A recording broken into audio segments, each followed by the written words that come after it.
ദൈവ തിരുനാമത്തിന് മഹത്വമുണ്ടാവട്ടെ. Bible reading പ്രോഗ്രാമിൽ സംബന്ധിക്കുന്ന ഏവർക്കും കർത്തൃനാമത്തിൽ സ്നേഹവന്ദനം. അപ്പോസ്തലനായ പൗലോസ്ലീഹ തീമോത്തിയോസിന് എഴുതിയ 1-ാം ലേഖനം നമ്മൾ വായിച്ചു കഴിഞ്ഞു. 2-ാം ലേഖനത്തിലേക്ക് നമ്മൾ ഇന്ന് പ്രവേശിക്കുകയാണ്.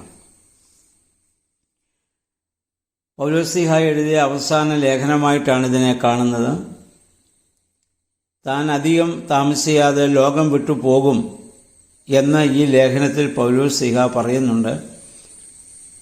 ഞാനൊരു യാഗമായി തീരുവാനുള്ള സമയം ആസന്നമായിരിക്കുന്നുവെന്ന് ഈ 2 തീമോത്തിയോസ് 4:6 പൗലോസ്ലീഹ തീമോത്തിയോസിന് എഴുതുന്ന കത്തിൽ അവിടെ പറയുന്നുണ്ട്.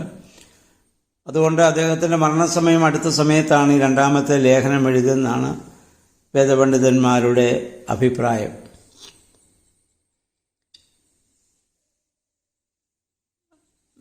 പിന്നീട് ഇതിൻ്റെ 3 മുതലുള്ള വാക്യങ്ങൾ നമ്മൾ വായിക്കുമ്പോൾ അതിനു മുമ്പ് തീമോത്തിയോസിനെ എൻ്റെ പ്രിയപുത്രൻ എന്നാണ് അദ്ദേഹം സംബോധന ചെയ്യുന്നത്. കാരണം അദ്ദേഹം സ്നാനം നൽകി അവനെ ക്രിസ്ത്യാനിയാക്കി, അതോടൊപ്പം തൻ്റെ ശുശ്രൂഷയിൽ ഏറെ തന്നെ സഹായിച്ചിട്ടുള്ള ഒരു വ്യക്തിയാണ് അദ്ദേഹം. അതുകൊണ്ട് അദ്ദേഹത്തെ പ്രിയപുത്രൻ എന്ന വാക്കുകൊണ്ട് അഭിസംബോധന ചെയ്യുന്നുണ്ട്. അത് തന്റെ 3 മുതൽ 5 വരെയുള്ള വാക്യം നമ്മൾ വായിക്കുമ്പോൾ അദ്ദേഹം പറയുന്നു, നിന്റെ വല്യമ്മയായ ലോവീസും അമ്മയായ യുനീക്കയും ഉണ്ടായിരുന്ന ആ വിശ്വാസം ഇപ്പോൾ ഞാൻ ഓർക്കുന്നുവെന്നാണ്. അപ്പോൾ വല്യമ്മയായിരുന്നു ആദ്യം ക്രിസ്ത്യാനിയായത്. അതിനുശേഷം അമ്മ. ആ ഒരു ബന്ധം ആ കാലം മുതൽ പൗലോസ്ലീഹയ്ക്ക് ആ കുടുംബവുമായിട്ടുണ്ട്. അതുകൊണ്ട് ആ തീമോത്തിയോസിനോടുള്ള ഒരു പ്രത്യേകമായ താല്പര്യത്തിനും ഒരു കാരണം അതായിരിക്കണം. അദ്ദേഹം പറയുന്നു, അവരിൽ കാണുന്നതായ ആ വിശ്വാസം, നിന്റെ അമ്മയിലും വല്യമ്മയിലും കണ്ടതായ വിശ്വാസം നിന്നിലും കാണുന്നതിൽ ഞാൻ ഏറെ സന്തോഷിക്കുന്നുവെന്നാണ്. അതിൻ്റെ 6-ാം വാക്യത്തിൽ പൗലോസ്ലീഹ പറയുന്നു, നിന്റെ മേലുള്ളതായ ആ കൈവെപ്പ് മുഖാന്തരം നിനക്ക് ലഭിച്ചതായ അമൂല്യമായ ആ നിധി അത് നീ കാത്തു സൂക്ഷിക്കണം. വൈദികമായ കർമ്മങ്ങൾക്ക് യാതൊരു പ്രസക്തിയില്ലെന്നും വിശ്വാസം മാത്രം മതിയെന്നും ആധുനിക സഭാ കൂട്ടായ്മകളൊക്കെ പറയുമ്പോൾ പൗലോസ്ലീഹ പറയുന്നത്, എൻ്റെ കൈവെപ്പിനാൽ നിന്നിലുള്ള ദൈവത്തിൻ്റെ കൃപാവരത്തെ നീ ഉജ്ജ്വലിപ്പിക്കണമെന്നാണ്. അപ്പോൾ കൈവെപ്പ് മുഖാന്തരമാണ് ആ കൃപാവരം മറ്റുള്ളവരിലേക്ക് വ്യാപരിക്കുന്നതെന്ന് ഇതിൽ നിന്ന് വളരെ വ്യക്തമാണ്. ആദിമസഭയിൽ അങ്ങനെയാണ് സംഭവിച്ചത്. അതുകൊണ്ടാണ് പരിശുദ്ധ സഭകളിലും ഇന്ന് അതൊക്കെ നടക്കാനുള്ള കാരണം. അപ്പോൾ കൂദാശകൾ എന്ന് പറയുന്നത് തന്നെ നമുക്കറിയാം, അപ്രത്യക്ഷ നന്മകളെ പ്രദാനം ചെയ്യുന്ന പ്രത്യക്ഷങ്ങളായ കർമ്മങ്ങളാണ്. അതിനാൽ ദൈവത്താൽ വിളിക്കപ്പെട്ടവരും നിയോഗിക്കപ്പെട്ടവരുമായ മേലധികാരികളിൽ നിന്ന് ആ കൈവെപ്പ് ലഭിക്കുമ്പോൾ ആ അനുഗ്രഹം നമ്മളിലേക്ക് വ്യാപരിക്കുന്നു എന്നുള്ളതാണ്. ദൈവത്തിൽ നിന്ന് ലഭിക്കുന്നതായ കൃപാവരം അതനുസരിച്ചുള്ള പ്രവർത്തനങ്ങളില്ല എങ്കിൽ അത് മങ്ങിപ്പോകും. നമ്മൾ ഒരു തുണിയിൽ പൊതിഞ്ഞു വെച്ച അല്ലെങ്കിൽ കുഴിച്ചിട്ട താലന്തിന് തുല്യമായിട്ടത് മാറും. കർത്താവ് പറഞ്ഞതായ ഉപമ നമുക്കറിയാമല്ലോ. 1 ലഭിച്ചവൻ 5 ലഭിച്ചവൻ 5ഉം 2 ലഭിച്ചവൻ 4ഉം ഒക്കെ ഉണ്ടാക്കി 1 ലഭിച്ചവൻ കൊണ്ട് കുഴിച്ചിട്ടു. കർത്താവ് അവനെ വിളിച്ചത് ദുഷ്ടദാസ എന്നാണ്. അതുകൊണ്ട് നമുക്ക് ലഭിച്ചിട്ടുള്ളതായ കൃപാവരങ്ങൾ അത് ഓരോരുത്തർക്കും വ്യത്യസ്തമാണല്ലോ. അതിനെ പ്രാർത്ഥനാപൂർവം ഉജ്ജ്വലിപ്പിക്കുവാൻ നമുക്ക് സാധിക്കേണ്ടതാണ്. കാരണം നമുക്ക് ഭയപ്പെടുവാനൊന്നുമില്ല. കാരണം ശക്തി, സ്നേഹം, ഉപദേശം ഇവയുടെ ആത്മാവാണ് നമ്മിൽ വസിക്കുന്നത്. അതുകൊണ്ട് പ്രതികൂലങ്ങൾ മുഖാന്തരം നമ്മൾ ലജ്ജിതരാകേണ്ട കാര്യമില്ല. മാത്രമല്ല, ഭീരുക്കളാകാതെ ധൈര്യത്തോടെ വീറോടുകൂടെ പ്രവർത്തിക്കാൻ നമുക്ക് സാധിക്കുകയും ചെയ്യണം. അതിന് ക്ലേശങ്ങൾ സഹിക്കേണ്ടി വന്നേക്കാം. അങ്ങനെ ക്ലേശങ്ങൾ സഹിക്കേണ്ടി വന്നാൽ അതിനെ സന്തോഷത്തോടെ സ്വീകരിക്കാൻ പൗലോസ്ലീഹ തീമോഥെയോസിന് ആഹ്വാനം ചെയ്യുകയാണ്. 9-ാം വാക്യത്തിൽ പൗലോസ്ലീഹ പറയുന്നു, ഈ വലിയ കൃപാവരത്തിന് ദൈവം നമ്മെ വിളിക്കുകയും രക്ഷിക്കുകയും ചെയ്തത് നമ്മുടെ ആരുടെയും പ്രവൃത്തി കൊണ്ടല്ല, അനാദിയായ ദൈവത്തിൻ്റെ കൃപയാലത്രേ. ഇത് എഫേസ്യലേഖനം 1-ാം അധ്യായം 4-ാം വാക്യത്തിൽ നമ്മൾ നേരത്തെ വായിച്ചു, ലോകസ്ഥാപനത്തിനു മുൻപേ ക്രിസ്തുവിൽ ദൈവം നമ്മെ തിരഞ്ഞെടുത്തുവെന്ന്. ആ തിരഞ്ഞെടുപ്പിൻ്റെ ഭാഗമായിട്ടാണ് നമുക്ക് ഈ ഭാഗ്യം നമുക്ക് ലഭിച്ചിരിക്കുന്നത്.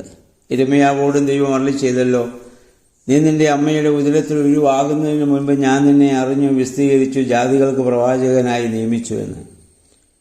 യോഹന്നാന്റെ സുവിശേഷം 15:16 നമ്മുടെ കർത്താവ് പറഞ്ഞു, നിങ്ങൾ എന്നെ തെരഞ്ഞെടുത്തുവെന്നല്ല, ഞാൻ നിങ്ങളെ തെരഞ്ഞെടുത്ത് ഫലം കായ്ക്കാൻ ആക്കി വെച്ചതാണ്. അപ്പോൾ ആ തെരഞ്ഞെടുപ്പ് ദൈവത്തിൻ്റെതാണ്. അതിനോടുള്ള മനുഷ്യൻ്റെ പ്രതികരണം മാത്രമാണ് നമ്മുടെ വിശ്വാസവും പ്രവൃത്തിയും എന്ന കാര്യം നമ്മൾ മനസ്സിലാക്കേണ്ടതാണ്.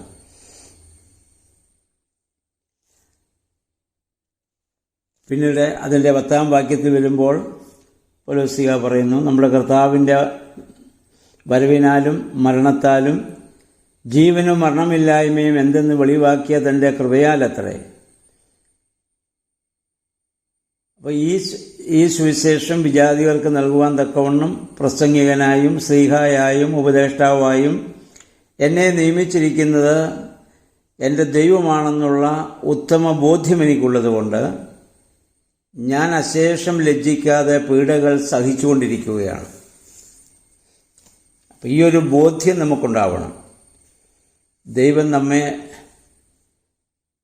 ലോകസ്ഥാപനത്തിന് മുൻപ് തിരഞ്ഞെടുത്ത് ക്രൈസ്തവ മാതാപിതാക്കളിൽ നിന്ന് ജന്മം നൽകി സഭയിൽ അംഗങ്ങളാക്കി വെച്ചിരിക്കുന്നത് നമ്മുടെ ജീവിതം കൊണ്ട് കർത്താവിന് വേണ്ടി ജീവിക്കുവാനും അത് പ്രവർത്തിക്കുവാനുമാണ്. 14-ാം വാക്യം വരുമ്പോൾ പൗലോസ്ലീഹ വീണ്ടും തീമോഥെയോസിന് പറഞ്ഞു, നിന്നെ ഫലമേൽപ്പിച്ചതായ ആ വലിയ സമ്പത്ത്, ആ കൈമുതൽ, ആ വലിയ നിധി, അത് എന്താണെന്ന് വെച്ചാൽ തൻ്റെ കൈവപ്പ് മുഖാന്തരം അദ്ദേഹത്തിന് നൽകിയതായ ആ വലിയ കൃപാവരമാണ്. അപ്പം അത് നീ വളരെ കാര്യക്ഷമമായി പ്രവർത്തിക്കുവാൻ തീമോഥെയോസിന് പൗലോസ്ലീഹ ഇവിടെ ആവശ്യപ്പെടുന്നുണ്ട്.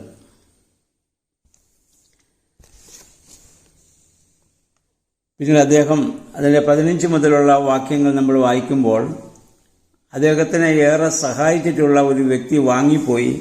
അദ്ദേഹത്തിൻ്റെ പേരാണ് ഒനേസിഫോറസ്. 16-ാം വാക്യത്തിൽ പറയുന്നു, ഒനേസിഫോറസിൻ്റെ കുടുംബത്തിൻ്റെ മേൽ കർത്താവ് കാരുണ്യം ചൊല്ലട്ടെ, എന്തെന്നാൽ അവൻ പലപ്പോഴും എന്നെ ആശ്വസിപ്പിച്ചിട്ടുണ്ട് എന്ന് പറഞ്ഞാൽ പൗലോസ് ഇത് എഴുതുന്ന സമയത്ത് ഒനേസിഫോറസ് ഇല്ല, അദ്ദേഹം മരിച്ചുപോയി. അതുകൊണ്ടാണ് അദ്ദേഹത്തിൻ്റെ കുടുംബത്തിന് ഈ ആശംസ അദ്ദേഹം നൽകുന്നത്.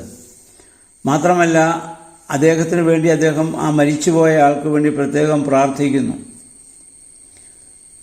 അതിൻ്റെ 18-ാം വാക്യത്തിൽ വരുമ്പോൾ നമ്മൾ വായിക്കുന്നു, എഫേസൂസിൽ വെച്ച് അവൻ ചെയ്ത സേവനങ്ങളെപ്പറ്റിയെല്ലാം എനിക്ക് വളരെ നന്നായി തീമോഥെയോസിന് അറിയാമല്ലോ. അവസാന ദിവസം കർത്താവിൽ നിന്ന് കാരുണ്യം ലഭിക്കുവാൻ അവിടുന്ന് അവനെ അനുഗ്രഹം നൽകട്ടെ എന്ന് പറഞ്ഞാൽ വാങ്ങിപ്പോയ ഒനേസിഫോറസിന് വേണ്ടി പൗലോസ്ലീഹ ഇവിടെ പ്രാർത്ഥിക്കുകയാണ്. വാങ്ങിപ്പോയവർക്ക് വേണ്ടി പ്രാർത്ഥിക്കേണ്ട ആവശ്യമില്ല എന്നൊക്കെ പറയുന്ന ആളുകൾ ഈ വാക്യം കാണേണ്ടതാണ്. ഇവിടെ പൗലോസ്ലീഹ വെറും ആശംസയല്ല ഇവിടെ നൽകുന്നത്. അവസാന ദിവസം എന്ന് പറഞ്ഞ കർത്താവിൻ്റെ ന്യായവിധിയുടെ ദിവസത്തിൽ കർത്താവിൽ നിന്ന് കാരുണ്യം ലഭിക്കുവാൻ അവിടുന്ന് അവൻ അനുഗ്രഹം നൽകട്ടെ. അതൊരു പ്രാർത്ഥനയാണ്. നമ്മൾ വാങ്ങിപ്പോയവർക്ക് വേണ്ടി ഇത് മാത്രമാണ് പ്രാർത്ഥിക്കുന്നത്. ശരണത്താലെ നിൻകൃപയിൽ മരണമടഞ്ഞൊരു ദാസരെ നിൻ ജീവാസ്വരമതുണർത്തണമേ ഖബറീൻ ഉദ്യാനത്തിനായി. അവർ ആ ഖബറിൽ നിന്ന് പുനരുത്ഥാനം ചെയ്യുവാൻ, ഒന്നാമത്തെ പുനരുത്ഥാന പങ്കാളികളാവുവാൻ നീ അവരോട് കരുണ ചെയ്യണമേ. ഇത് മാത്രമാണ് നമ്മളും വാങ്ങിപ്പോർക്ക് വേണ്ടി പ്രാർത്ഥിക്കുന്നത്. അപ്പോൾ ഇത് ആദിമ സഭയിൽ സഭാപിതാക്കന്മാർ നടത്തി വന്നിരുന്നതായിരുന്നു. അന്നു മുതൽ ഇതുള്ളതാണെന്നുള്ള കാര്യം ഇതിൽ നിന്ന് നമുക്ക് വളരെ വ്യക്തമാണ്. അപ്പോൾ അതുകൊണ്ട് ആ വാങ്ങിപ്പോയ ആ ഒനേസിഫോറസിന് വേണ്ടി അപ്പോസ്തലനായ പൗലോസ് ശ്ലീഹ പ്രാർത്ഥിച്ചതുപോലെ നമുക്കും വാങ്ങിപ്പോർക്ക് വേണ്ടി പ്രാർത്ഥിക്കുവാനിടയായിട്ട് തീരണം. ചുരുക്കത്തിൽ തൻ്റെ ജീവിത അവസാനം അടുത്തുവെന്നറിഞ്ഞുകൊണ്ട് പൗലോസ് ശ്ലീഹ തീമോത്തിയോസിനെ ചില കാര്യങ്ങൾ ഓർമ്മിപ്പിക്കുകയും അവൻ്റെ അമ്മയിലും വല്യമ്മയിലും കണ്ടതായ സത്യവിശ്വാസത്തിൽ തുടർന്ന് ജീവിക്കുവാൻ അവനെ പ്രേരിപ്പിക്കുകയും ഒക്കെ ചെയ്യുകയാണ്. രണ്ടാമത് അവൻ ലഭിച്ചതായ തൻ്റെ കൈവെപ്പിനാൽ ലഭിച്ചതായ കൃപാവരം നഷ്ടപ്പെടാതെ ഏതൊരു പ്രതിസന്ധി ഘട്ടങ്ങളിലും തീക്ഷ്ണതയോടെ, പ്രത്യാശയോടെ, വിശ്വാസത്തോടെ ദൈവത്തിനു വേണ്ടി പ്രവർത്തിക്കുവാൻ ഓർമ്മപ്പെടുത്തുന്നു. ഈ കൃപ നിനക്ക് ലഭിച്ചത് നമ്മുടെ ആരുടെയും നിന്റെ പ്രവൃത്തി കൊണ്ടല്ല, ദൈവത്തിൻ്റെ വലിയ മുൻകൂട്ടിയുള്ള തിരഞ്ഞെടുപ്പാണ്. ഇത് നമ്മൾ ഓർത്തിരിക്കേണ്ടതാണ്. നമുക്ക് എന്തെങ്കിലും കഴിവുകളുണ്ടെങ്കിൽ, എന്തെങ്കിലും പ്രസക്തി ഉണ്ടെങ്കിൽ അതൊക്കെ ദൈവം ദാനമായി നമുക്ക് നൽകിയിട്ടുള്ളതാണ്. ആ രീതിയിൽ നമ്മെയും നമ്മൾ ഏൽപ്പിച്ചിരിക്കുന്നതായ മേഖലകളിൽ പ്രവർത്തിക്കുവാൻ ദൈവമേ സഹായിക്കണമെന്ന് പ്രാർത്ഥിക്കാം. നമ്മളെല്ലാവരും സുവിശേഷത്തിൻ്റെ ഭാഗമാണ്. നമ്മുടെ ചിന്തകളും പ്രവൃത്തികളും ഒക്കെ സുവിശേഷത്തിൻ്റെ ഭാഗമാണ്, അല്ലെങ്കിൽ ആയിരിക്കണം. വേദപുസ്തകത്തിൽ നിന്ന് പ്രസംഗിക്കുന്നതും പഠിപ്പിക്കുന്നതും മാത്രമല്ല സുവിശേഷം, അത് ആത്മീയമായ ഭക്ഷണം മാത്രമാണ്. എന്നാൽ സുവിശേഷം എന്ന് പറയുന്നത് ജീവിതമാണ്. മഹാത്മാഗാന്ധി പറഞ്ഞതുപോലെ my life is my message, എൻ്റെ ദൂത് എൻ്റെ ജീവിതമാണ് എന്ന് പറയാൻ സാധിക്കുന്ന അവസ്ഥയിലേക്ക് നമുക്ക് വരാൻ സാധിക്കണം. വേദപുസ്തക വായനകളും ധ്യാനങ്ങളൊക്കെ അതിന് നമ്മെ സഹായിക്കട്ടെ. എല്ലാവർക്കും നല്ലൊരു സുഖദിനം ആശംസിക്കുന്നു. ദൈവനാമം മാത്രം മഹത്വപ്പെടുവാൻ ഇടയാവട്ടെ.